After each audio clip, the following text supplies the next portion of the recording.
Hi everybody, I'm Jerry the King Lawler, and everybody knows that I'm a Cleveland fan.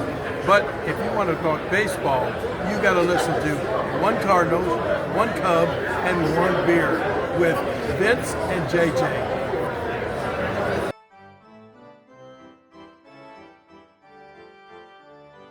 Welcome to another riveting episode of One Cardinal, One Cub, and One Beer. This is our World Baseball Classic episode, so we're doing this month. I'm having a blast. I'm watching what I can. I'm keeping up with everything. And I just think that the World Baseball Classic is my second favorite part of baseball besides the playoffs. I think I even like it better than the regular season. The intensity is always there. It sure is. The Unless fans are Brazil's great. playing. Yeah. Even teammates aren't shaking hands. You know about that, Ben? No, yeah. Man. We'll talk about that. That's sure. That's good stuff there. Oh, wow. Do want to remind you, those of you who are on Facebook, to like us on Facebook so you can keep up with what we're doing. And on Facebook this week, for the last few weeks, I've been doing a little, it's in the vein of Ripley's Believe It or Not, of players who were all-stars, but not Hall of Famers. Some of them could be close to Hall of Famers. Some of them could be, I just played one all-star game. And this week I picked up someone who had a decent career, but only made one all-star game, maybe two, but only one that I can remember. I got Rupert Jones, who played for the Seattle Mariners, Detroit Tigers, and I think California Angels also. I always thought Rupert was a great player. And when he went on better teams, he wasn't that starter anymore, but he was a good fourth outfielder. So go to the Facebook page, check out Rupert Jones, and make sure that you like our Facebook page. Those of you who are on the YouTube channel, make sure that you subscribe to us. And you can find our YouTube channel right here because you're here watching us on YouTube, unless you're listening on the podcast. Those of you who are listeners, if you want to see what we look like, and by golly, it is riveting, go to our YouTube channel, One Cardinal, One Cub, and One Beer, and you can see what we look like. So if you would like to contact us, you can contact us through one of our platforms. You can leave us a DM somewhere. You can send us put a comment on one of our platforms, or you can do the old-fashioned email, onecard1cup1beer@gmail.com. For those of you who would like to support us on Patreon, go to patreon.com. In the search bar, type in One Cardinal, One Cup, and One Beer, and you can support our efforts for as little as $4 million. Something like that. I don't know. JJ, how are you doing? You know what? I'm doing good, Vincent. For you people out there in Radio Land, I'll describe it to you. And where I work at the VA. Every spring to get kind of into spring fever, we have a biggest loser competition. Who can lose the most weight percentage of your body? Well, so the thing is I'm a psycho. I'm one of the most intense people when it comes to something I focus on. And so we only had 4 weeks. I said, 4 weeks? I'm just warming up at 4 weeks. And in 4 weeks, I lost 4.3% of my mass. And I took home the big prize, Jack. And of course, you know what I spent that money on? Baseball card. Oh. Not new. Yeah, back up the truck. No, I bought some baseball cards. That's all my, hey, I and down the stretch right before the final weigh-in, I fasted for 3 days. And the last day I didn't even drink water. And I got up about 4 in the morning, rode the bike for about 20 miles. And so that's just who I am, what I do. And they were saying that ain't fair. But you know what? You cross that finish line first. That's all I got to say about that. See, I've got friends who are diabetic, and they're all losing weight because they're going on this Ozempic. Oh, I didn't use them. This is natural. No steroids, no lip implant, nothing, Vince. I wasn't accusing you. I'm saying I've got friends who are diabetic. Their doctors put them on Ozempic, and pounds are just melting off. Really? It does two things. Number one, it curbs your appetite, and but number two, it kind of binds you up. I don't like being bound. Oh, no, I don't want to be no bound up. I want to be free, Vince, free. Anyway, yeah. But anyway, so I asked my doctor about it, and my doctor actually said, when your AC1 numbers get back, we'll talk about it then. Well, my AC number A1C numbers were good. So he told me, he said, "Oh, you're doing good. You don't need it." But doctor, I'm fat. You'll But be content to call me. my doctor retired in December. When I go back, I guess I go back in April. I have a new doctor. It's the same practice, but it's a new doctor who just moved in there. And I'm going to say to him, "Can I get on the fat thing?" The good thing is you only have to take the shot once a week, which is good. I like that. That is good. Man, I'm not trying to talk out of school. I have a friend who he's a big guy, and I don't mean just he's like 6'5", um, but he was weighing, gosh, say close to 400 pounds, and he went on it, and like within 6 weeks, he lost 40 pounds. And Wow. I was like, "You need to do this." Yeah. Other friend, and her weight fluctuates quite a bit, and then she became a diabetic, and all of a sudden she's posting pictures on Facebook, and she's lost all this weight. Wow, you did great losing weight. She said, "Oh, doctor put me on Ozempic." I I need to be doctor. I have friends. Well, I don't know if I should even tell my wife. She has been on that. It's really helped her. Although I believe you lose a lot of your, you can lose some muscle mass. So I told my doctor she wants to put me on. Yeah, hey, you don't put a wash rag on $1 million body, Vince, and you look pretty good. But I understand. But I've got some patients that, oh my goodness, some of them are very large people, and when I see them in 6 months to a year later, I'm like, my gosh, you don't even look like the same person anymore. They've lost a ton of weight doing that. So I said something to my doctor. She said, "I think I want to put you on that." And I said, "No, no, no. I'd rather not." And she said, I said, "You lose muscle mass." And she said, "Lift weights." That's what she told me. Just lift weights. See, Oh, I'm not limber at all. I've never been limber.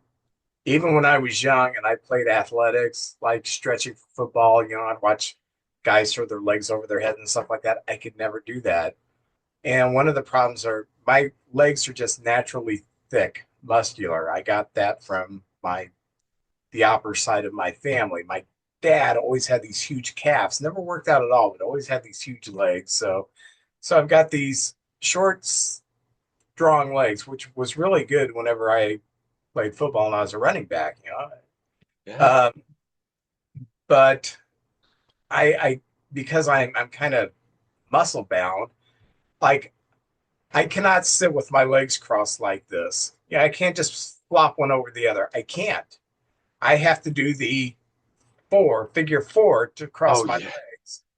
Um, and where this really is bothering me is with the diabetes, I got some neuropathy in my feet. So, first of all, because I'm like I am, I have a hard time reaching my toenails.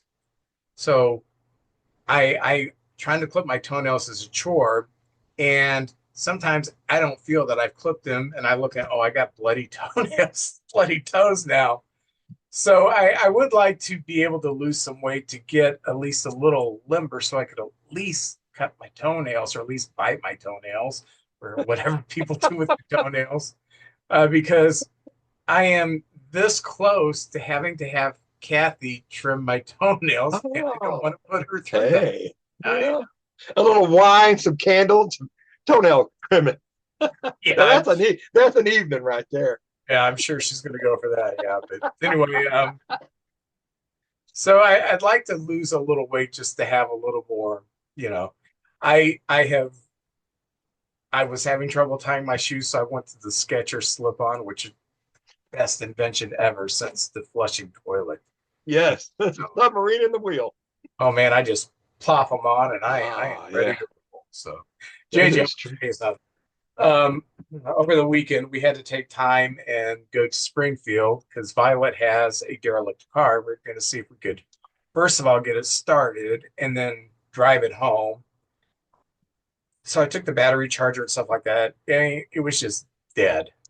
Nothing you could do about it. So it's like an '07 Malibu. So we just thought, I'm not going to put any money into it. So we called You Wrench It, and they said they'd give us $100 for it and they'd tow it away. So her car got towed away today. She got $100, woohoo. But anyway, being I'm in Springfield, I always go to the places where I have used albums, and I found a new place Oh, I like. So all right. this is what I got this week. I got the Motels. Oh, what was the lead singer's name? I forgot her name. Oh, Only God. the Lonely. Only Only the Lonely. This one has Suddenly Last Summer on it. I remember that one too. I Martha Davis. Martha Davis. At one time, it became Martha Davis and the Motels. I think it's somewhere in there. Yeah, But yeah, they were good. yeah. She's a She's good got a singer. great voice. Yeah, I agree. I mean, I got a weird collection. I wanted this for a long time. I got it for $7, and it is in great shape. Chilliwack. Oh, they're a Canadian band, I believe. Yes. I worked with a girl who that was one of her favorite bands. Oh, they're huge in Canada, but they only had one hit in the United States, and that Was was it? Fly at Night. But this is what really interested me. Hold The on. Mushroom?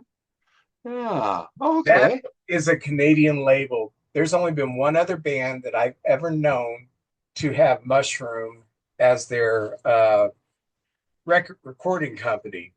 And can April you Wine? April no, Wine? Who would it have been? Triumph? no, No, I late don't know. 70s. 70s. Okay. 70s. I'm gonna guess Canada too. Uh Anne Murray? Heart, Who? Heart. Hard was you're I Dreamboat. remember that now. I had Dreamboat Annie when I was a kid, and they had the Mushroom label on it. And when I took it out to play it, oh my gosh, I remember Mushroom. I remember the Mushroom. Oh, and then I got one of my favorite bands, Climax Blues Band, Oh, I love Climax Blues Band. Uh, and this is the one from 1976. Couldn't Get It Right is their hit off of this, yes. and it's got a great inside cover. I love the collage. Yeah, Yes. and I love the saxophone player with the guitarist there. That's awesome. So Oh my gosh. I'm They going. had they had about three songs I absolutely loved. Yeah, the song they made in the '80s, their hit in the '80s, like '82, "I Love You," Right. which was a good love song, but it's nothing like their other stuff. They I switched mean, gears, huh? yeah, I mean, "Couldn't Get It Right" really isn't like one of their other stuff. They're kind of they're a blues band, heavy Yeah. saxophone stuff like that. So, um, really happy with that. Going from one pretty lady to another, Gina Sheena Easton. Easton. Oh yeah. Is that Morning Train album on it? Is that the No, no. I got this one specifically because it has my favorite Sheena Easton song, "You Could Have Been With Me," which, I don't know that one. oh, it's a great love song. I'm gonna check that out. I saw her in Vegas and we wanted to go to a Vegas show, and it was kind of slim pickings when we went out there, October of '95. But Sheena Easton was there, and we went and seen Sheena Easton in Vegas. 99 cents for this sucker. Oh man, very nice. Have you played it? It's a scratch. Yes. Is it? No, No skipping. it's good. All right. I played all these. And this is kind of today's would have been my mom's 88th birthday, which is pretty Oh, but my mom was a huge Roy Orbison fan, so she had a lot of Roy Orbison albums, and I found this Roy Orbison's greatest hits. yes. So I've been enjoying this, and you can't tell what's the front and what's the back. It's pretty cool. Oh yeah. I like Running Scared. Man, he had a hit later in the '80s, right before the Wilburys. He had a hit, and I remember it was in a movie with oh my gosh, But I know he had a hit in the 80s. He was still had a hit in the 80s. So he had a long career, really good. The Beatles opened for him. That's how big he was in Yeah, he England. was huge. And uh, the only artist I've ever heard that because a lot of artists wanted to sing like him, but Yeah. it's very difficult because he's got this very smooth melodic way, and there's just it's glass. Um, but oh, what's his name? Um, Shoot, now the guy's name's escaped me. Who was big in the '90s? Um, Wicked Oh, Game. yes. I was just thinking of him when you said that. Chris Isaac. Chris Isaac, yeah, Chris Isaac. I've got to get the album with Somebody's Crying and the album with Wicked Game because Oh, he's like Roy's son. It just sounds just he's like. so smooth. But Man, I that's have really I, good. I have one more. Oh, This expands my collection of Mac Davis. Mac. Yes. Oh, All the he wrote that song. It's hard to be humble when you're perfect in every way. I love that one. yeah. This one has Rock and Roll. I gave you the best years of my life. I love that song. So I'll have to check that. See, I don't know that song either. you'd probably recognize it. If Well, you heard maybe. it. It was Well, pretty big. John Lennon wrote "Please Please Me," and originally it was like Orbison, where it all kind of crescendoed, but it didn't work out, so they reworked it and it like it sounds now.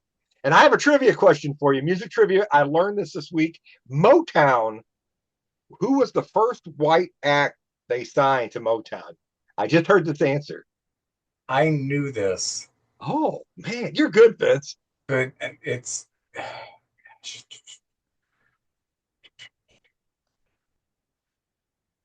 it's an early '70s band, I believe. Yes, yes, it is. Um,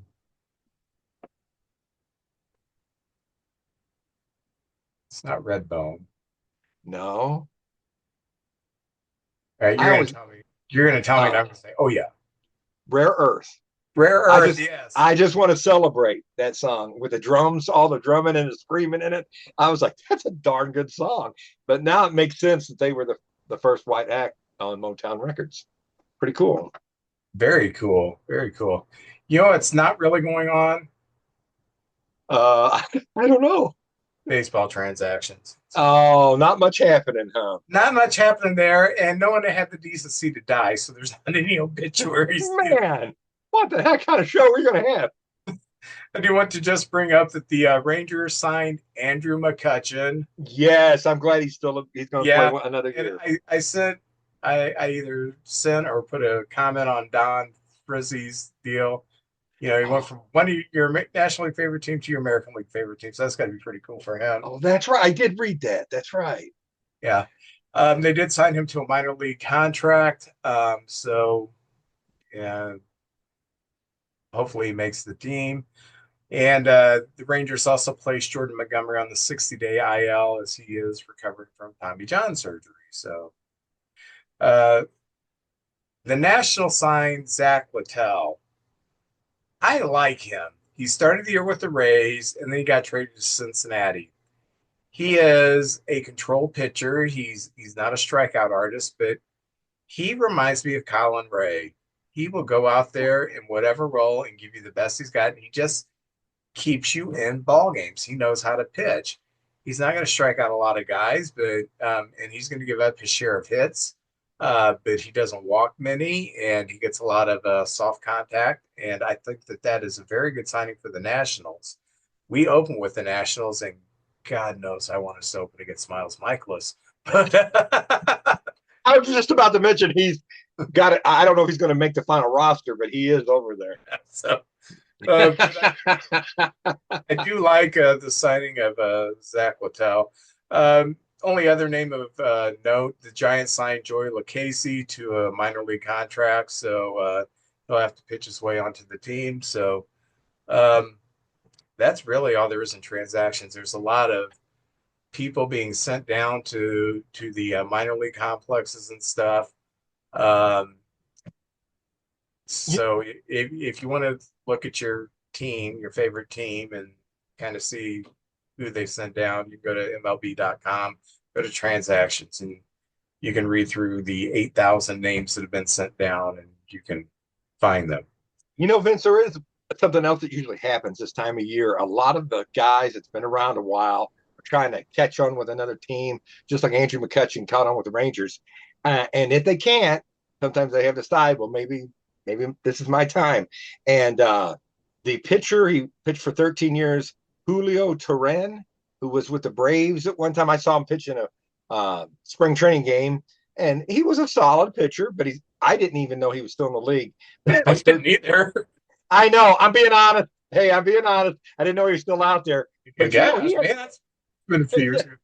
He three more. He probably was in the league for 10 and stretched it out 3 more. But you know what? I understand. You're not going to make that kind of money anywhere else.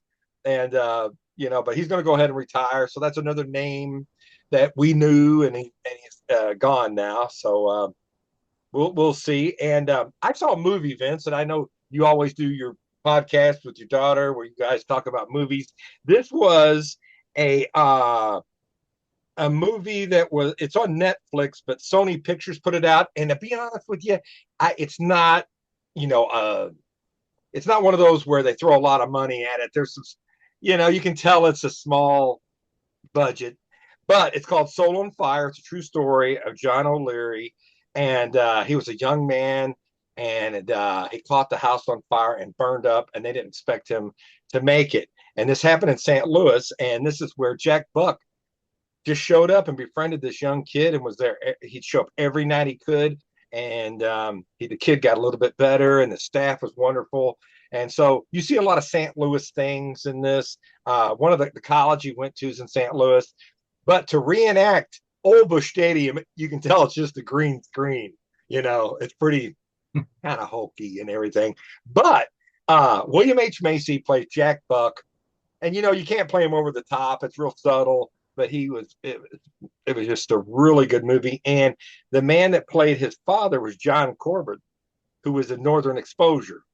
Yeah. And it's a faith-based movie, but I don't think it's heavy on that. I guess it is, but I enjoyed it. And anyway, and Ozzie Smith makes a cameo. He's got one line. And John Hewlett from KC95, who announces the players when they come up to bat. You see John Hewlett, he's got a line in the movie too. So if you got a chance, Soul on Fire, I recommend it. Now, Vince, this led me to a question. When they do the Vince Opper movie, who's playing you? Who out there would you want to play you in the Vince Opper biopic? Let's see. I've never thought about that. Never thought about that. Maxwell Opper? Oh, there you go. Hey, Max making his debut. Yeah, I always thought if somebody was going to play you, it'd be the guy who played Walter White. Bryan Cranston? Bryan Cranston. Now, he's a great actor. He looks a little like you sometimes. When I was younger, I had a few people tell me that I look like Gary Sinise. Really? Yeah, okay. I didn't see it, but I was told by a few people, "Oh, you look like Gary Sinise." Oh, no, I don't. Don't. Well, if they were doing my movie, Nick Cage as the young JJ and Dusty Rhodes as the old JJ. Nick Cage can do anything, I'd watch that if he did it. And then Dusty Rhodes, the American Dream. Can't go wrong there. Vince, I also saw that MLB put out tiers. They put not the MLB. It was a site that covers the MLB, and they had 9 tiers in baseball and where the teams are and how good they are. And I'm going to start at the bottom, read you and see if you agree with some of these. The 9th, the bottom tier is the Angels and the Twins. A lot of injuries, a lot of bad luck, but nothing saying this is how it's going to end up. The Angels spend a lot of money, and the Twins have some superstars, but they haven't been very good lately. The 8th tier, the Cardinals, the Rockies, the Nationals, and the White Sox. Yeah, I could see that. No, Uh, yeah, you think so on that? yeah. I think the Rockies belong at the bottom. Well, maybe they're just being nice, but they put the Rockies at 7 or 8. And I don't know. I really don't know that team very well. I just know their win-loss record, basically. 7, the A's and the Miami Marlins. I think their team's on the way up, but I think the A's are better. I do too. I do too. All right, 6, the Royals and the Pirates. And Vince, I think those teams are better than the sixth tier. I do too. Yeah, I think they're I mean, a 500 team at worst. I think. 5. Okay, here's where we start getting in there. The fifth tier: the Astros, the Diamondbacks, the Giants, the Padres, the Rangers, the Devil Rays, and the Reds on tier 5. Um, every one of those teams have a weakness or two, but they're pretty good teams. They could probably give anybody a run for their money. 4, the Brewers and the Guardians. And Vince, I think those two teams could be really good or really bad. They have a way of always finding a way to win, both the Brewers and the Guardians. Yeah, yeah. Um, Those are two teams I'm going to really be until they lose, I'm not writing them off. 3, the Braves, the Mets, and the Orioles. I don't think the Orioles are that good, as good as 3. Maybe this is the year they put it together. And the Braves seem to be injured a lot, but they got a lot of talent. And the Mets, I think the Mets are pretty good. If Tier, if, if the Orioles, if their pitching comes through, I do like them. yeah, Alonso's first base now. I Yeah, think he's a great piece of that hitting. But you're right, it's the pitching's the problem over there. Now, number 2, this is great. The Blue Jays, the Cubs, the Mariners, the Phillies, the Red Sox, the Tigers, and the Yankees. Um, Vince, I think the Cubs, Phillies seem to be getting a little older, and their pitching's not as good as it once was in the Mets. I think you 3 teams, the Cubs, the Phillies, and the Mets, are about the only ones that can knock off the Dodgers. I really think so. And I think it's you guys this year. I think each year you've gotten better and better and better. And I think this is your year to really take a run at it. And in a 7-game series, anything can happen. That's going to be some must-see TV. Depends on health and who you pick up at the trading deadline and all that kind of stuff. And finally, top tier, of course, one team, the Dodgers up there. yeah. But I'm telling you, Vince, I think the Cubs are the most solid team in the National League outside of the Dodgers. You two, I think, are going to meet the National League championship right there. Yeah, solid's a good way of putting it. We do have some stars, some emerging stars, Seiya and Bush, and putting Bregman in that. I don't think we're going to get the kind of year out of um, our catchers, our catcher that we had last year, Carson Kelly. He's just never been that great of a hitter, and I don't know if last year was just his career year or whatever. I do expect a little bit of falling off, but I do, Amaya is not going to be. Hopefully, he's not going to be hurt like he was last year. And I think Amaya is truly going to be one of the top 5 or 6 catchers in the National League. I know that Dansby's having a heck of a spring. He's very streaky, but he plays defense like it's nobody's business. And people keep saying, "Oh, PCA, he had such a bad second half. Was everything an illusion?" And blah blah blah blah blah.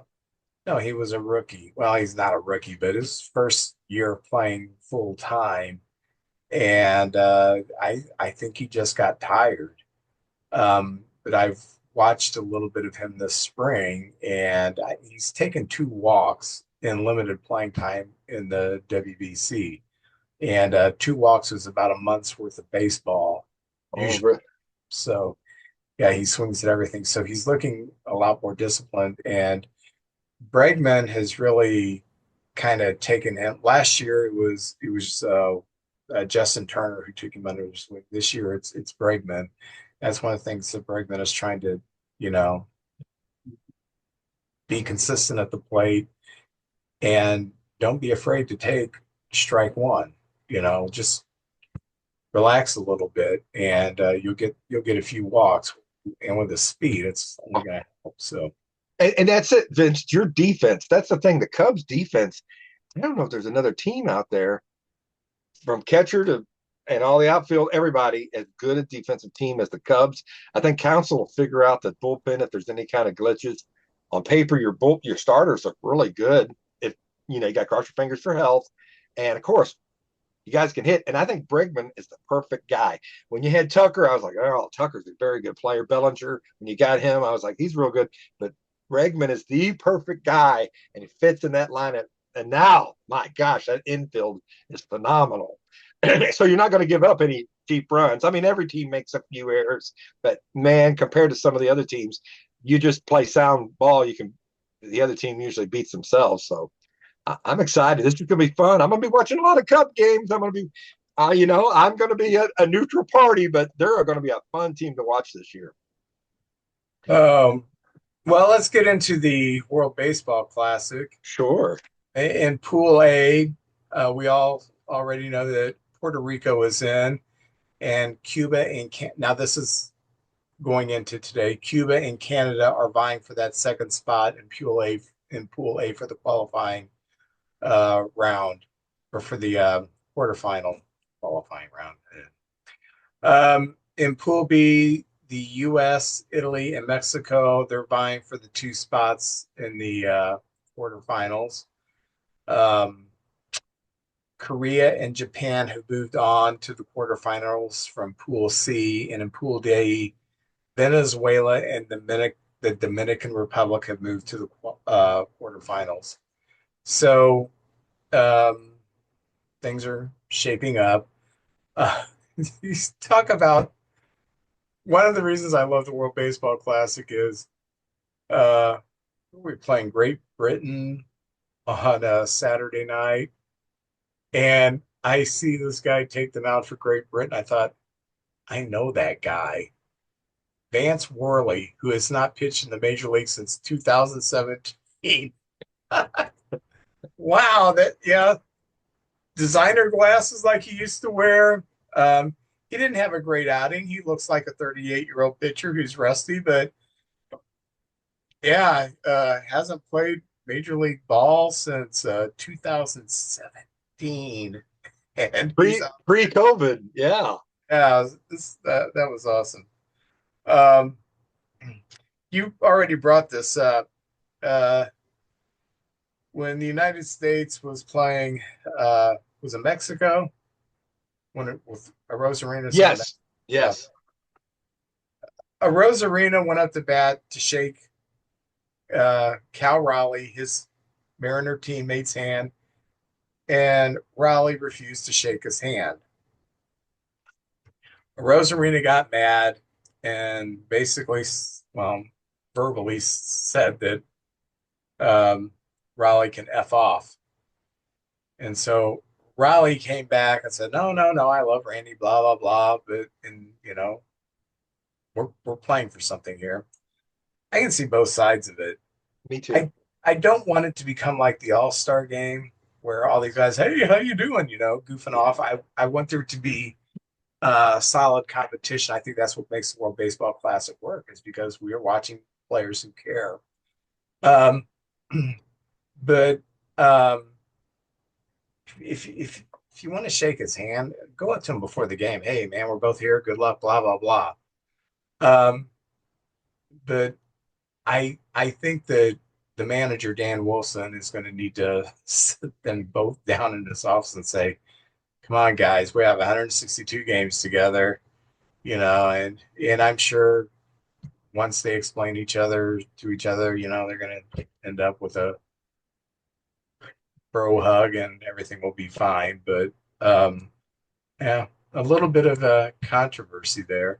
Well, everybody's different. I remember, and they've been talking about this. This isn't my thought, but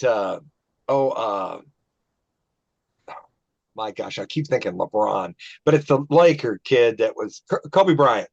He played in like a tournament of countries, and his teammate threw a pick, and he ran right over him. in the game. And, of course, legendary Pete Rose running over Ray Fosse, Bob Gibson hitting people at Old Timers games because they got a hit off of them in a game.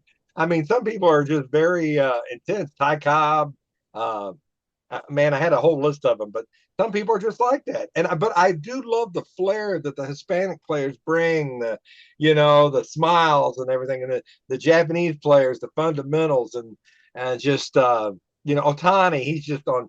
I mean, he's the focus all the time. He's handing out baseballs to kids. I saw Judge hand some equipment out to some of the kids in the stands, and I just love it. But if once the game starts, yeah, you're right, Vince. You could have hugged and said hi. Hey, it's good to see you. Good luck before the game. Once the game starts, let's get in there and let's play. So, but I do like their passion. I guess I'll call it the passion of both players. So, no foul, no harm, no nothing there, and hopefully they get along. I think they will. Yeah, I think, once it's over, they go back to spring training. They just sit in the manager's office. Dan Wilson says, come on, we had 162 games. I see both of your points. Put it behind us, hug it out, let's go. And I think it'll be fine. What won't be fine is Panamanian infielder Jonathan Arouge. He did not hustle ground out in the ninth inning. He just kind of lollygagged it. And so his manager, Jose Mayorga, did not take that well, and they had to restrain each other. They had to restrain them when they got to the dugout. And you don't think that this means something to these countries? Yeah. So I see the manager's point of view. We are this close to being eliminated. Well, not eliminated, but we're this close to not making the quarterfinals. And you don't hustle out a ground out to second base. If he bobbles it or something, we could extend the inning. So I could see that, but I did like it that the manager. This was passion. He wanted to win that game. They didn't win the game. They're not moving on to the quarterfinals. But boy, he made sure that the player knew when he got back. You hustle everything out, then they had to be separated. Go. It's so little. It's an honor to be picked to be on your country's team. The least you could do is run out of ball. I mean, it's 90 feet. Run hard, and then that's all you got to do. I don't see any reason for lollygagging. I've been to a lot of baseball games, mainly in St. Louis. But even if the other team hustles and makes some heck of a play, I'm applauding. I'm like, way to go, man! That was fantastic. And we've had a few people lollygag, and the crowd gets on them as they should. So, even little leaguers out there, play hard, do your very, very best, and while you're running, just do your best and slide. I seen somebody the other day didn't slide and they got tagged out. And I was like, oh man, that's like a double-A play. It's gonna be a close play. Slide, man. Yeah. And it's a 30-yard dash to first base. I don't see there's any reason to. Two things that kind of gets under my skin is when a player does not run out a ground ball. 99 times, it's much ado about nothing. But there's that 100th time that it's going to go sailing over the first baseman's head. And if you're hustling, you may get to third. You may be 90 feet from scoring if you're hustling. So I don't like when players lollygag a ground ball. Second thing I don't like is if you hit the ball hard and there's no doubt it's going out, watch it all you want. But if you hit one of these things and it's like, oh, it may get out or it may not, and you're just standing there looking at it, and then it hits the wall or something, and instead of having a triple or a double, you're stuck on first base because you didn't hustle it out. That aggravates me. Inexcusable. Yeah. I was in the Navy. I was in A school, I was in Chicago, and I was at a YMCA watching the Cardinals and Twins. The only place I could find that had a TV back then. So I'm watching the game, and Tom Lawless hits the shot, and it's going to be a home run. It could be, it might be, and that thing barely got over the wall, and he was not hustling. And I was like, thank God it went over the wall, or he would have been Yeah, but I sent think home. he was just in shock. Like Okay, you're probably right on that. I, when I was in Little League, I really laid into a ball. And this is probably why I don't like this. It was the hardest ball I had ever hit at that point in my life. And I mean, it was a shot, a screaming line drive. Uh, there was no arch to it. I mean, I just bing, it went over the center fielder's head. It bounced once, hit the wall.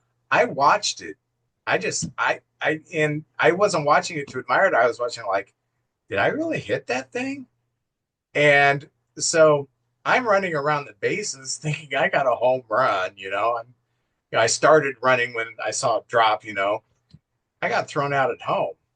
And I mean, I was a pretty fast runner. And my buddy Tim, he was a catcher. He let me know that for years. Yeah, I nailed your ass. You're just lollygagging it. And then we just had two good relays, and I nailed You'll you. never forget that the rest of your life, right there. Oh, One of my bugaboos is when the ball's hit to the right side and the first baseman's got to get it, the pitcher doesn't get over there and cover first base. We lost the game, and I don't want to mention the player's name. He did a lot of good things, but he didn't hustle. He just stood there and then realized, and the runner beat him, and we ended up losing the game in the ninth inning. Oh, that hurt. That hurt. So, yeah. Yeah. Sorry, Miles Michaelis. Picking on him. And Braden Looper. It was Looper, our reliever at the time. Oh. The Cubs are well representative in the World Baseball Classic, so I just wanted to talk about how they're doing. For Team Japan, Seiya Suzuki had 2 home runs. The second one went 471 feet. It was a shot. And he is proving to be like a big moment player. He had his best moments last year when they made the playoffs. He had a heck of a playoff run. And then, he's got the whole crowd in Japan chanting his name. Not once, but twice, he hits a home run to respond to that. Very good. Miguel Amaya, he is 1 for 9. Christian Bethancourt is having a pretty good World Baseball Classic. He's 3 for 13. Alex Bregman has a 467 on base percentage. PCA has a 375 on base percentage with a double and an RBI. And he's splitting time with Byron Buxton. So pretty good for not playing full time. Matthew Boyd finally got to pitch in last night's game. 2 1/3 innings, 3 runs. Did not look sharp. Jamison Tyone, who has looked terrible in spring training, has had 1 start for Team Canada, 3 2/3 innings, 1 run. So very good. But the pitcher that I'm really excited about, Javier Assad for Mexico, 3 2/3 innings, no runs.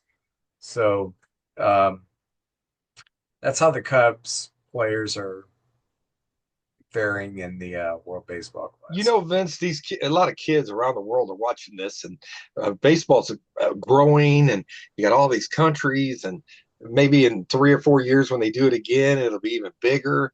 But you may end up getting some young kid that sees one of your Cub players and like becomes a fan of that guy and says, I want to go play for the Cubs when I get older.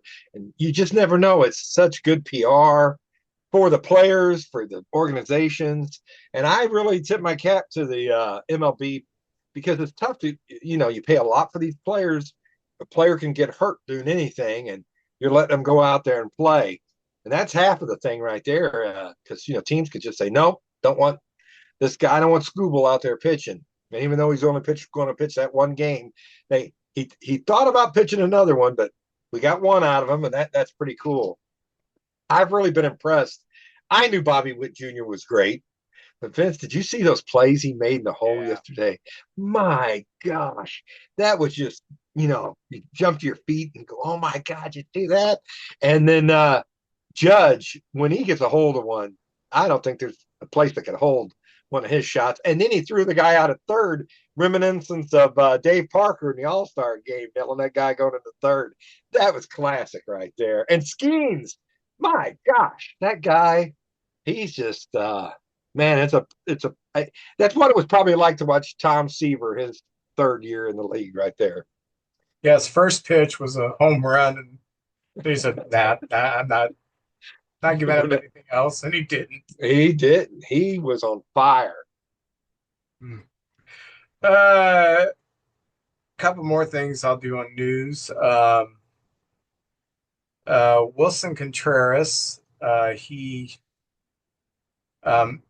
Luis Ariz is having a heck of a World Baseball Classic, hit 2 home runs, and he's not a home run hitter. And Contreras said something that I agree with. On Ariz's contract with the Giants, he says, I do see it as unfair the way baseball is being evaluated right now. I think it is extremely unfair. It's not something that I take personally, but it feels way off base that a hitter like Luis Ariz didn't get what he deserved. And I agree with that. We have so devalued the ability to put the bat on the ball that a 3-time batting champion, who wasn't that far off winning his 4th, couldn't get a contract and kind of got a peanuts contract from the Giants. When you have someone at the plate that can put the bat on the ball, you can hit and run, you can do so many things. You can have him take a pitch and let the runner steal the base because you're not afraid he's going to strike out. Does he hit into some double plays? Yeah, he's going to hit into some double plays. Does he have low exit velocity? Yes, I think it was the lowest in the league. But you know what? He's like Wee Willie Keeler. He hits it where they ain't. And that is a skill in and of itself.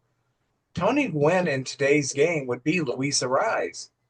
There wouldn't be a team that would be holding on to him. Well, we've had him, not just slap hitter, We have so undervalued that now that it's almost like, okay, well, we want our leadoff hitter to be Kyle Schwarber and everybody after that to be another monster. And that's the whole thing. And I enjoy watching a home run like the next guy does, but I am much more excited about small ball, about a hit and run and doubles and triples in the gaps, stuff like that. I just think there's a lot more action. And I've always used the argument that the home run is so weird. There's no action. The ball goes over the fence, the players just mill around, and the guy just jogs around the base. The only time there's any action is that he starts jogging with the pitcher. Besides that, it's not like, throwing a 45-yard touchdown to win a game. That's exciting. You see it in the air, and guy catches it, out jumps 2 defenders, that's exciting stuff. The home run's not that way. It's just over the wall, you jog. So I've always just thought that was a little weird, but I do agree with Wilson Contreras here, and I'm glad that someone else is sticking up for contact hitters besides me. And Wilson probably has a little bit more influence than I do, but I think there's always going to be a place for a guy in the lineup who could put the bat on the ball and allow you to do something different with your offense.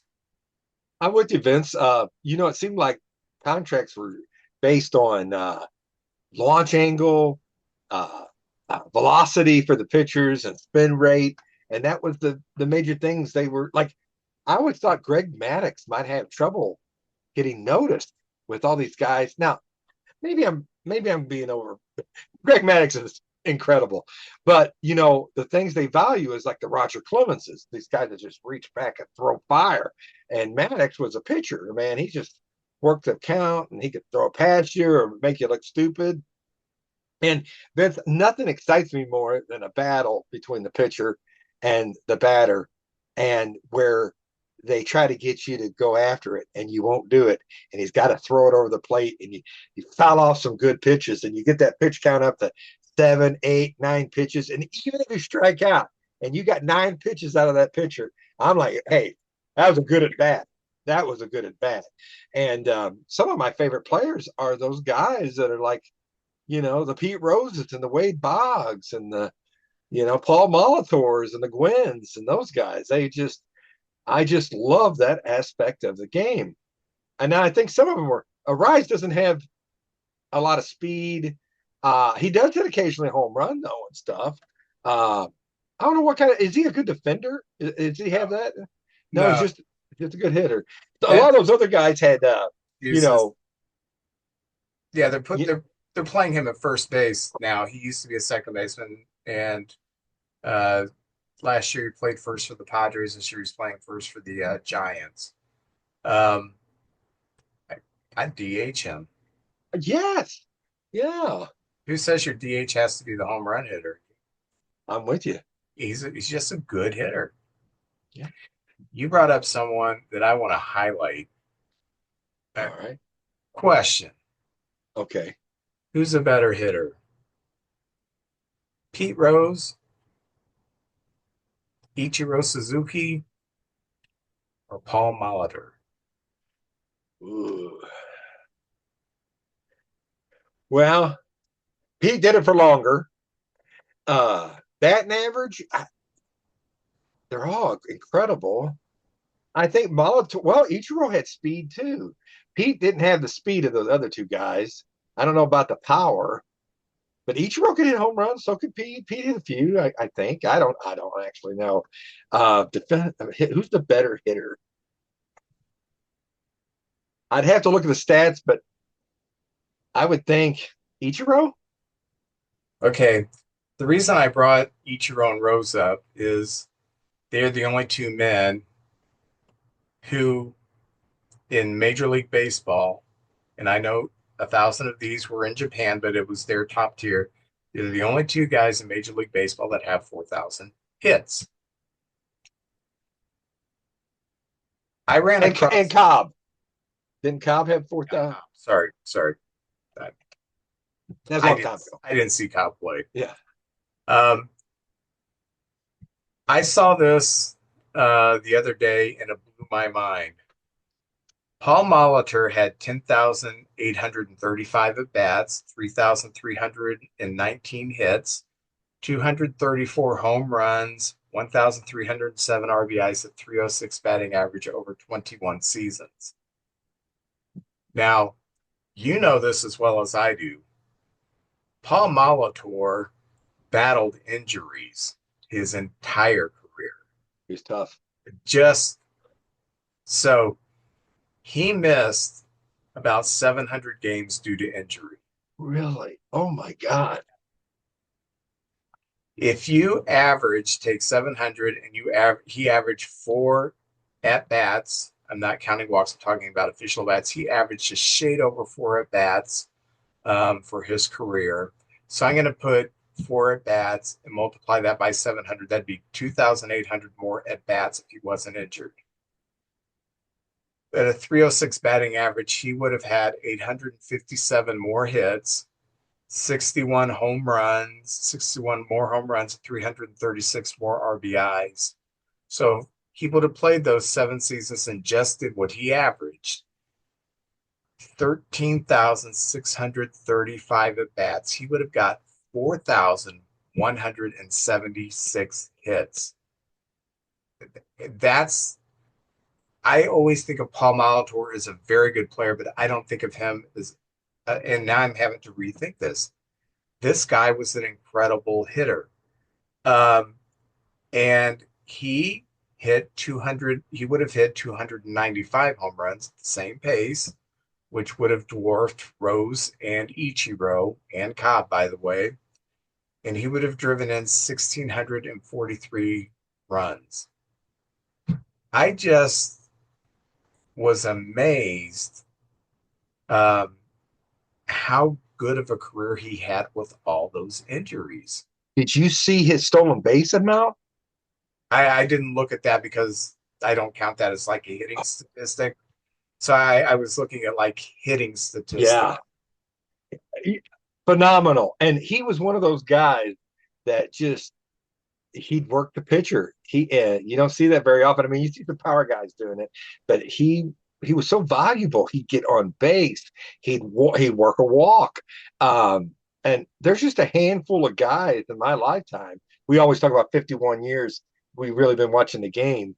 I think he's one of the 5, 6 guys in that group that was just, my gosh, it's fun watching him Yeah, just take and bats. on the biggest stages, he shined. Sure did. Um, 82 World Series, fantastic. And then he played on was it the 91 Twins? I thought it was 90. Well, he was on the Blue Jays He that was on the beat the Blue Jays. Phillies Yeah, that in the World Series, and he was MVP of that World Series. yeah. And I think he may have been on the 91 Twins. Uh, I gotta Maybe. look that up. Anyway, when the spotlight shined, he was doing his best. And that doesn't even consider that if he was healthy for those 700 games, he may have been better because he wouldn't have been fighting the injuries. Um, Gosh. but yeah, I was just amazed if he would have just had some luck with health, we would have been looking at another guy who got 4,000 hits. That's Tremendous. it's unbelievable. I went to game one. I'm in the 2 World Series. The first game of '82, and Molitor was 5 for 5, and you just couldn't get him out. It wasn't just Force pitching that game. We had relievers coming in too. They kicked our butt to the nothing that game, but he was blooping balls over the second base. He was hitting in the hole. He was doing everything. He's just like, what does it take to get this guy out? And he set the whole thing up for all those power guys. And Yeah. my gosh, fantastic player. Just wonderful when I dug into it. I thought, gosh, man, he was elite, but we didn't know it because he kept getting injured. Yes. We knew he was very good, but uh, it just blew my mind. So Yeah, I I don't learned know. I learned that this week too. I didn't know how. I saw his stats and I was like, good night. That guy, I didn't realize how great he was. I just didn't realize it. Yeah. Plus, he played for small market teams, which, They didn't get a if lot of play. Yeah, they yeah, didn't get on the TV much. yeah, you ask people who the greatest player what in baseball ever was, you seldom hear Aaron. I mean, Aaron, 2,000 RBIs, You're right. 3,600 hits, over 300 batting average, the most home runs by anyone who did juice. Uh, Great fielder in his prime, would steal bases in his prime. But no one says, hey, he's one of the greatest players ever because he played in Milwaukee most of his career. So I don't have any obituaries. What kind of news you got? Well, the last thing I have, I got some good stats, and my stats are over opening day pitchers.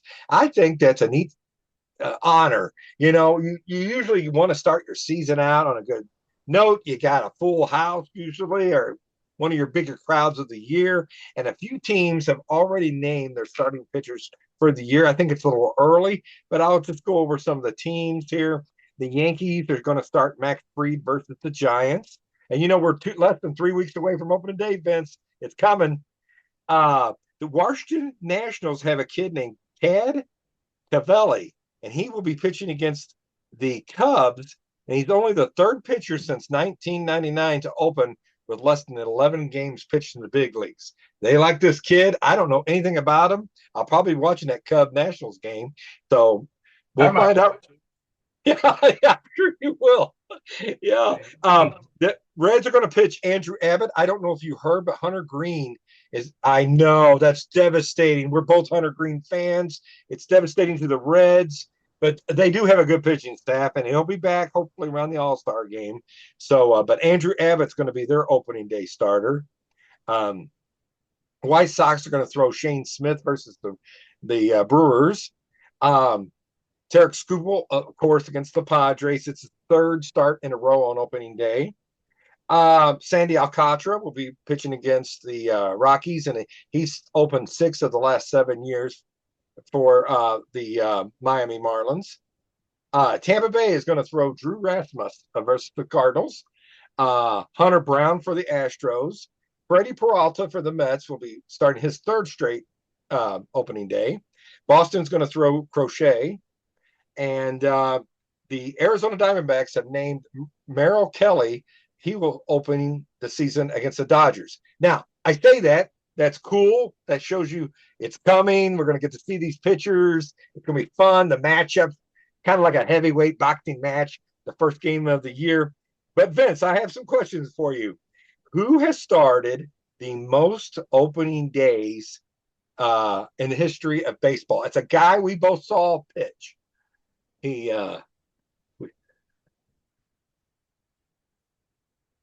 Ryan? No, not Ryan. I will tell you this. It's 16 opening day starts, and there's 4 guys with 14 opening day starts.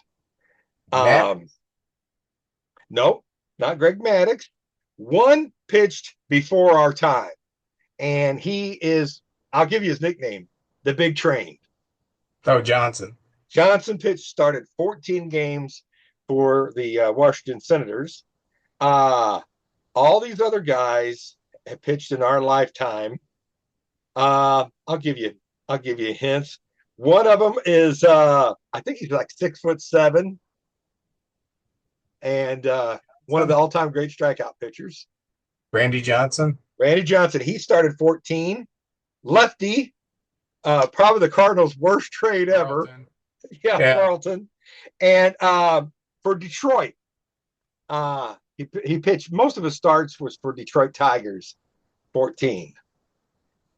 He was on that 84 championship team. Oh, Jack Morris. Jack Morris. Now, those are all the 14 game starts. 14 seasons. That's a long time to be playing. But the pitcher was 16, and they weren't consecutive. But he came up in the late 60s, and he threw one no-hitter as a member of the Reds, but he came up with the Mets. Oh, Seaver. Tom Seaver, 16 opening day starts. Now, the pitcher that dominated most opening day shutouts, Walter Johnson, 7 opening day shutouts. We'll never see that again. Pitchers just don't go complete games that much anymore. He also had a record of 9 wins in 124 innings and an ERA of 1.31 on opening day. That's pretty dominating. The one that started the most consecutive opening days is Jack Morris. 14 straight opening day starts, 11 with the Tigers, 1 with Minnesota, and 2 with Toronto. And Roger Clemens had 13 starts. All right, now here's where we get to the Cubs and the Cardinals. Can you name which Cub had the most? There's 1 with 7, 1 with 6, and 3 with 5 opening day starts. One of them has to be Jenkins. Number 1, 7 opening day starts for the Cubs, 11 in total, because he played with some other teams in there too. So Fergie had 7 opening day starts. You care to guess at some of the other guys? 2 of them are of modern day pitchers, and 2 are yesteryear. Okay.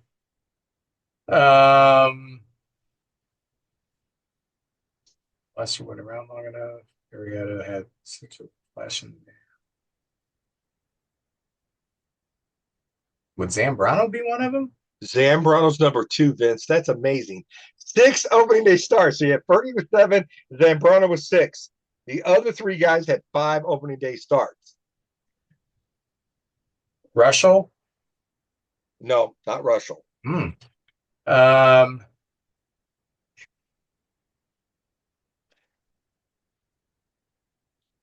I'll give you a hint on the other guy.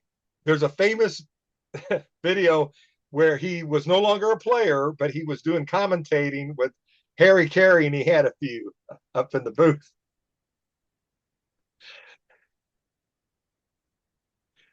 Steve Stone? Wait a minute. No, that's not right. No. I would think he was like probably Maddox's mentor. When Maddox came up, he was like the main guy on the team. Oh, Sutcliffe? Sutcliffe had 5. Now, the other 2 of yesteryear, There was a guy who pitched from 1880 to 1889. Larry Corcoran had 5. I didn't know. I didn't know him, Vince. I don't And know him either. So Grover Cleveland Alexander had 5 for the Cubs, and I always know him because the Cardinals wouldn't have won the 26th World Series without him. Big part of the 26th World Series champions for the Cardinals. So that's the Cubs. So you got Fergie with 7 and Zambrano with 6, and then you got 3 guys with 5, and 1 is Rick Sutcliffe. The Cardinals. Who would you think's the Cardinals' most starts on opening day? You know this guy. Robert Gibson. Robert Gibson with 10. 10 opening day starts. 2, Adam Wainwright with 6. And the 2 pitchers with 5, Chris Carpenter and Dizzy Dean. That's some royalty. Both teams right there. That's some royalty on opening day. And we'll see if any new young pitcher. It looks like right now the outside, probably Libator is going to start for the Cardinals, and he deserves it. He's been here. I think he's getting better. He's learned a new pitch, and he's doing pretty good this spring, which means absolutely nothing. But I'm glad he's on the up and coming. Who do you think the Cubs opening day pitcher will probably be? Do you got an idea? It can be Boyd because he was an all-star last year and had a good season. It can be Horton because Horton pitched great last year. I mean, it's not going to be Cabrera because he's got the best stuff on the staff, but he wasn't a Cub last year, so I don't think they'll start him. It's going to probably either be Boyd or Horton. Yeah, I don't think it's going to be Tyone. I don't think it's going to be Imanaga. Steele's not going to be up yet, so Is Horton looking good in the spring so far? he looked good. He got shelled today. It's spring. Yeah, I'm not concerned with when you start seeing 3 or 4 games where pitchers aren't getting anybody out. I'll bring that up when I get to Cub news. Then I get concerned. But one clunker in spring training doesn't concern me. So, Right. uh, Well, I'll do Cardinal news. Is that all right? let's do it. Let's do Cardinal news. All right. We're down there. The Cardinals started out the spring with 67 guys on their roster. We're going to look at a lot of these guys. Well, over the last week, we've had 2, I'll call, send back down to the minor, and some have been surprises. Some of the guys have been sent down have been doing very well this spring. Saturday, we had a cut, and Jimmy Crooks went down, and Leo Berthnall. Both of those guys are catchers. And it was thought at the beginning of spring training that Jimmy Crooks was going to make the team with Hodges. And then you'd also have Ivan Herrera. So those would be the 3 catchers, with Herrera probably just catching a little bit and DHing. But Crooks went down, and him and Berthnall, Crooks is going to stay at Memphis, and Berthnall is going to move up from Springfield to Memphis. And they're going to get a lot of work down there. And we have an abundance of catchers. And Pozo's been fantastic, and I really like Pozo. So he has earned his right to be on this team. And these 2 guys here, I don't know if we're going to eventually trade him because we have a kid named Renel Rodriguez that looks like he could be something special. It's a long way from A-ball to the majors. These guys need a little more seasoning, but I like that they're not rushing them, and maybe they'll play a lot and be valuable, and we can get something we need when we need it, because we just have a lot of catchers that look like they have the stuff. Tink Hentz, who has been working in the bullpen, has been sent down to Memphis. Cesar Parato, who he kind of has went back and forth from the big leagues to the minors, but we see him a lot. And a utility man named Brian Torres, who I don't know much about at all. They went down Saturday. On Monday, Cooper, our number 1 pick one year, Cooper Herpy, Cooper Herpy, he was sent down. Joshua Baez, who was at Springfield, I saw him play last year. He has done nothing but hit. He's got the power. He's a big kid. They just want him to be more seasoned. They got him working on a few more things. And I'll be honest with you, if Walker can't cut the mustard, this is his 3rd year, and I like him. He's a nice kid. And so far this spring, he hasn't done a whole lot. Baez will be up here. We have 2, Church and Baez, look like they could be something pretty darn good in the part of the future. So Walker's got a little heat to his feet. He's going to have to come out and do something. And Quinn Matthews has been a strikeout pitcher every step of the way through the minors, has also been set down.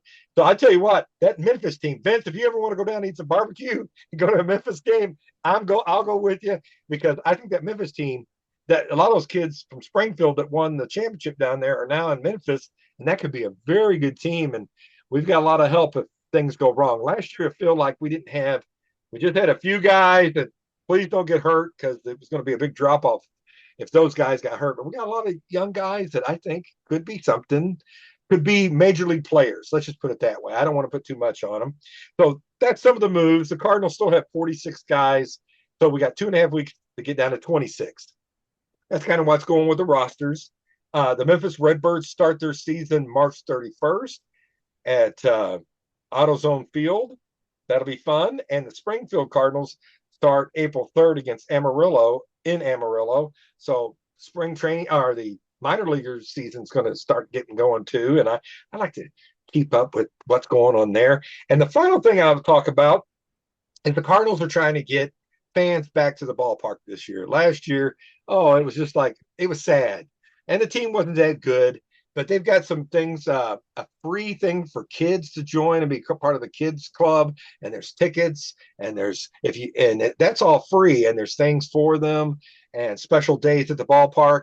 And then if they pay for a different kind of club, it's a lot more stuff they get and more games and things like that. Just getting the kids to the ballpark, doing more things at the ballpark for the kids. And then there's a $29. I researched this because last week I wanted to talk about this. At $29, the ticket is just $29, and it's all you can eat, but you can only get 3 items at a time. You can't go up there and say, I want 20 hot dogs and 15 sodas. You can get 3 items, people. And it's up in Big Mac land. And it looks like games where maybe we're not playing the Dodgers or the Cubs. Not picking on anybody, but it's probably going to be the Rockies and some of those other teams like that, where they have the $29 ticket, which is fine. I'll go watch the Rockies. So anyway, there's some features out there for the fans to get to the ballpark. I'm going the first Sunday of the season and see them play Tampa Bay. And I'm excited to see their young players too. So it's going to be good. And Vince, the 2.5 weeks can't get here fast enough for me. Very good. Not much is going on in Cubby land, being that a good chunk of our MLB players are playing in the World Baseball Classic. This is just of note. Jackson Wiggins, our top pitching prospect, he's been sent down to the minor league camp, which wasn't surprising. I certainly expect to see him on the big league roster sometime this year. Watching him, he's got a devastating fastball and a heck of a changeup, and I think it's a slider that he mixes in with that. Just looks tremendous at the age of 21. So far in spring training, Shota Imanaga has been terrible. Last year, the second half of the year, he was bad. He was giving up a lot of home runs, and that's just continued in spring training. He's given up like 6 home runs in 8 innings. So the good news is that his velocity went down last year, but they said his velocity is back up. So hopefully, this is something that he can just work through. Jameson Taillon had also looked terrible in spring training, and then he goes to the World Baseball Classic and looks like God. So that shows you what you can put into spring training. Yeah. And Porter Hodge and Jordan Wicks, both to be contenders for breaking camp with us. Both are on the IL to start the season, so we'll be without Porter Hodge, who really has pitched his way out of the mix anyway. I think I told you that, he had his first outing, he had 25 pitches and only threw 8 strikes. So that's not going to get you a major league job. And Jordan Wicks, he was going to be long relief, possibly, spot starter. They'll both be starting off on the IL. It's really it for Cub news. So we're going to continue with looking at teams in the Central, our favorite players, and this This is going to be tough because I have to do the Milwaukee Brewers. I I hate the know. Brewers. I hate I them. Oh, so anyway, we're looking at our favorite infielder, which does include catcher, outfielder, starting pitching, relief pitching, and manager. And JJ, would you like to go first? Well, I would love to. And Vince, it's no surprise. This guy was like, and again, we pick our players, our favorites, while we watch the game. We really can't speak of these guys that played in the 50s and 60s, but we've been watching baseball pretty much since 75 to current day. So I had to start with mine, and I had probably a handful of guys. I had to narrow it down. But Vince, well, you were, it's no surprise. We were both talking about this guy a while ago. I put Paul Molitor. What can you say about this guy? And Vince, I looked at this stat. His WAR is 75.7. And other major leaguers, if you have there was a stat in there that if you have a, a WAR of 75 or more, you're in the top 50 to 70 players of all time. And this guy, man, is Paul Molitor has a 75.7. And here's four players who have a 75.7 WAR right now. Roy Halladay, the pitcher, Hall of Famer, right there. Roy Halladay. Lou Whitaker, who should be in the Hall of Fame, has a 75.7 WAR, which I didn't know that. Johnny Bench, career cut short, injuries behind the plate, but probably the greatest catcher that ever lived. And Mookie Betts, all five of them, and Molitor, 75.7 WAR. So top 70 player in all time in baseball. And Vince, we talked about him a while ago. I talked about game one of the World Series in 82 where he got the 5 hits. Phenomenal, but he had 412 stolen bases. 400, and that was just with the Brewers. He had 504 in his whole career. And I did not know that. 500 stolen bases. My gosh, that's just phenomenal. He leads the Brewers in a lot of lifetime statistics, and he was just a professional. Went out there, he moved around, he played second, he played third, and he was DH. So I have nothing but respect and love for Paul Molitor. What a player. I did not pick Paul Molitor. I picked the other 3,000 hit guy from the Brewers. I picked Robin Yount. And the reason I picked Robin Yount over Paul Molitor is Robin Yount, I liked his personality. He was, off season, they had to say, don't do motocross racing. He'd still do motocross racing. That was just, he's going to do what he's going to do. They say he could have been a PGA golfer. He was that good. And I think the best quote that I ever heard about Paul Molitor is Harvey Coons, when he managed him, he said, if I could build a guy who would my daughter would bring home, it would be Robin Yount. so, That's respect. Yeah. I just I like the way he played, and he was Mr. Brewer, so I had to put him number 1. Well, I tell you what, Robin Yount played a lot of positions, kind of like a Craig Biggio, and that's another great player right there. But I have Robin Yount as my outfielder. Now we're naming our favorites, but I'm also picking the best outfielder I think they ever had, Robin Yount. This kid, he came up out of high school.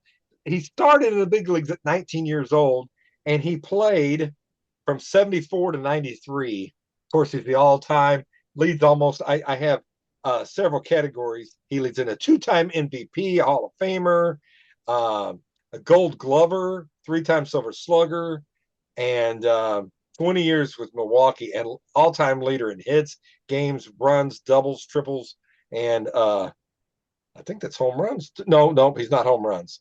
So anyway, he leads in almost every category. I know Ryan Braun, though, he's the all-time leader in home runs. But anyway, I picked my outfielder is Robin Yount. Okay. My outfielder is Stormin Gorman Thomas. Oh, yeah. He's had this great quote. People come to watch me either hit a home run, strike out, or run into a wall. So I make sure I do at least one of them every game. Gorman Thomas was like Dave Kingman light. He wasn't quite as his batting average wasn't quite as low, but it wasn't high at all.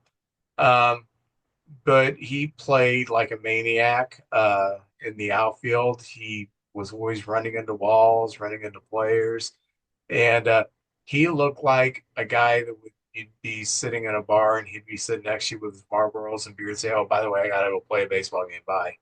He just looked like that kind of guy.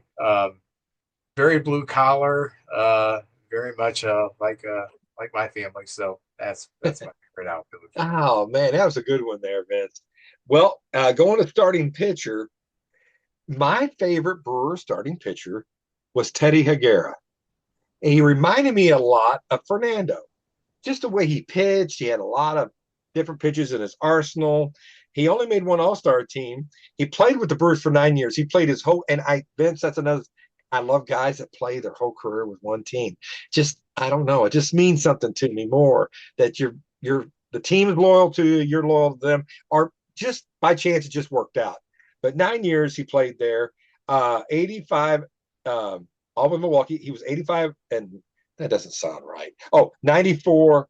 He played from 1985 to 1994 and he won 94 games and lost 64, a 3.61 ERA, not too shabby for 9 years. In his Ks, he had 1,380, a WAR of 30.3, and there was 2 seasons he finished. He would finish one in 1986. He won 20 games, and he finished second to the Cy Young to Roger Clemens. And that's another reason I don't like steroids. Who knows how good Roger Clemens was not on steroids? Presumably, we don't know. It doesn't look good, but Teddy Higuera, he finished second, and maybe if he'd done steroids, he might have beat Clemens. And the next year, he was 18-10 and finished sixth for the Cy Young, which Roger Clemens won. So I've always he's big up in almost every case. Sixth in innings, third in shutouts, third in wins, and he's got the highest WAR in Brewer pitching history. So Teddy Higuera was my favorite. I also have Teddy Higuera. Hey. It was between him, Mike Caldwell, and Corbin Burns, and I liked Teddy Higuera. Cut short because of injuries, but when he was playing, he had about I don't know, 5, 6 year prime where he was a great pitcher who played on some bad teams. And I think he won 20 the year that he came in second for the Cy Young, or for a team that wasn't very good. He just pitched in that late 80s, early 90s when the Brewers were not relevant. But he was the reason you would watch the Brewers because you knew when Higuera pitched, he was going to give it his all and score was going to be low. So also have Teddy in there. Wonder what he's Yeah. up to today. Do what now?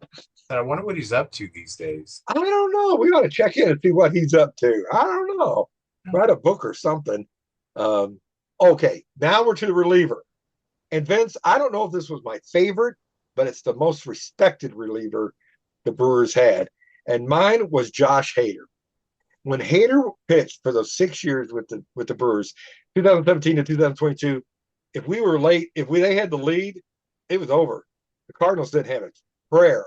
Most teams didn't have a prayer. I mean, he wasn't perfect. He'd give up a run or two here and there, but my gosh, 6-time All-Star in those 6 years, 3-time reliever of the year, and he was just it kind of broke my heart when he left.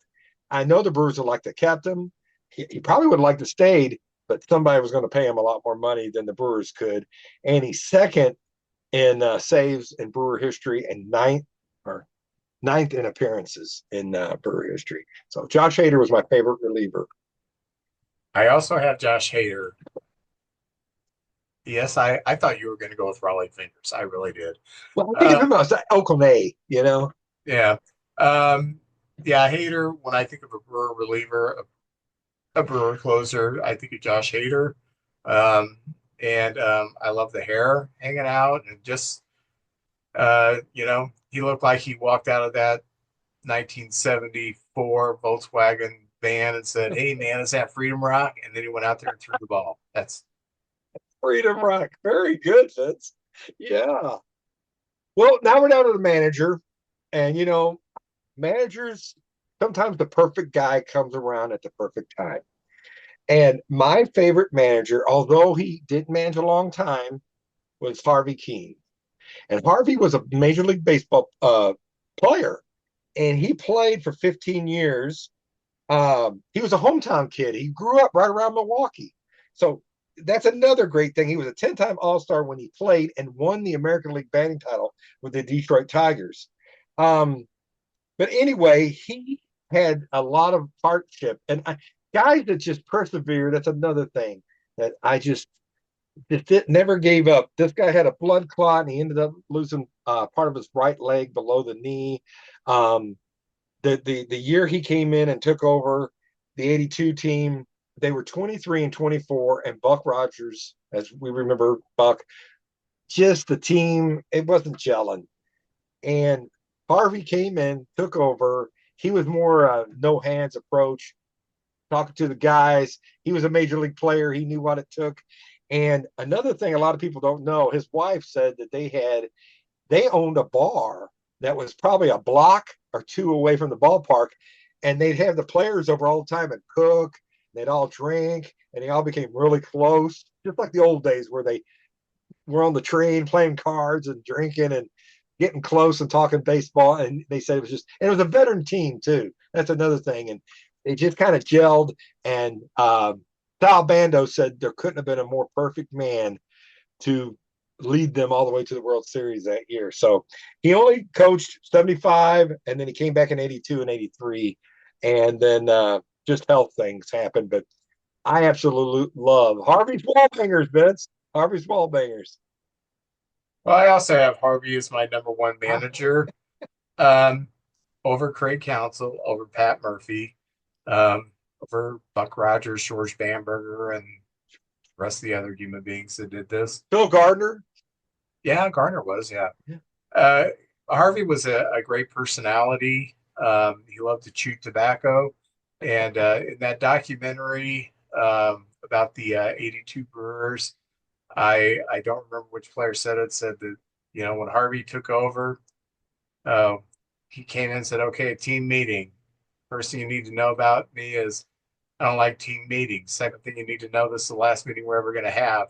And they never had another meeting, and they won the pennant that year. So I like guys with personality, and he was quite a character. So I know, even though you had Yount in the outfield and I had him on the infield, the only players we have different are Molitor and Gorman Thomas. Hey, how about that, Vince? Yeah. And we never know what each other's going to say either, so that's pretty cool. We need to buy a lottery ticket. We need to do the lottery ticket right now. Well, I'm going to do the last portion of that big pack that I had. Tops, and I can't even remember the year this was. 91 Tops. 91 Tops. I'm going to say 2 Hall of Famers. And Vince, when I won that contest and I bought the cards, I saved 1 pack. You don't know how hard it is not to open these packs. This is Stadium Club 2025, Freddie Freeman on the front. And this was Topps' answers to the Upper Deck.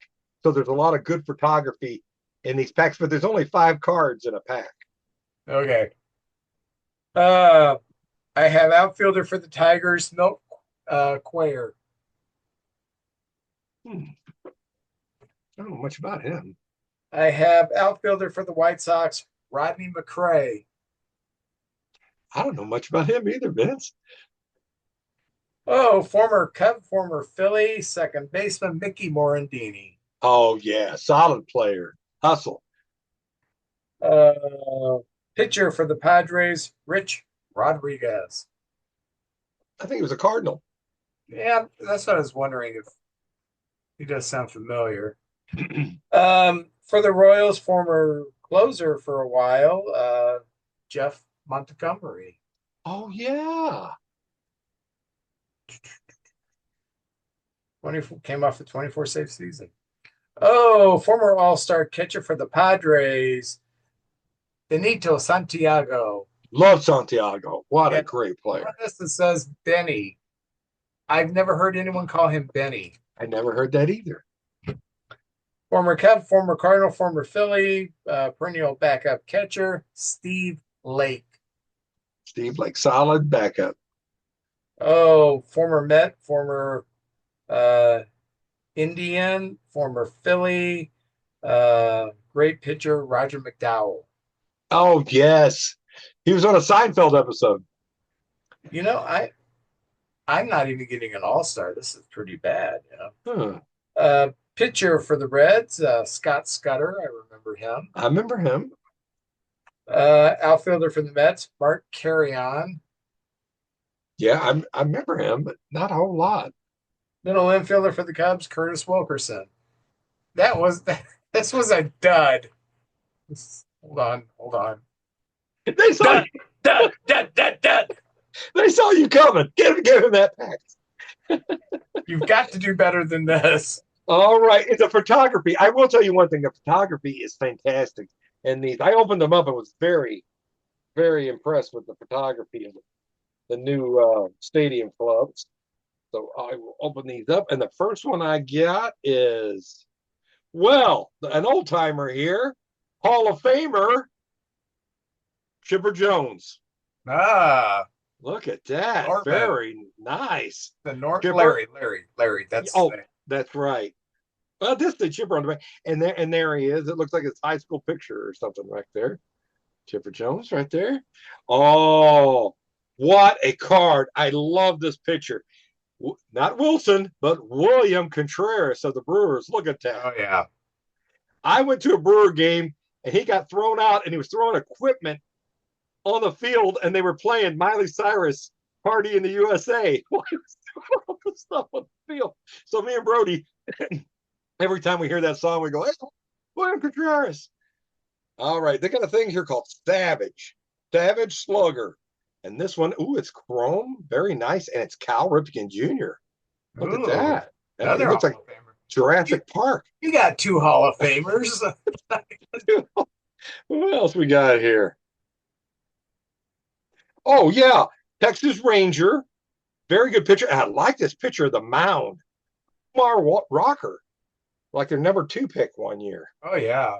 Yeah, look at that. I like that. I like that Photo. picture. Yeah, I do too. Remember back in the 60s, there was only like the close up and then maybe a guy with a bat. That was about it. And the last one here is Adele Mordor of the Rockies. It's his rookie card, and I don't know anything about that kid, but there he is, Colorado Rockies. Got some dirt on his jersey. I like that. Out there playing hard. And Vince, that's it. You only get 5 cards a pack. That's how they do you these days. No bubble gum, 5 cards. That's all you get. I have to get some cards for next week. I'm now all out of cards.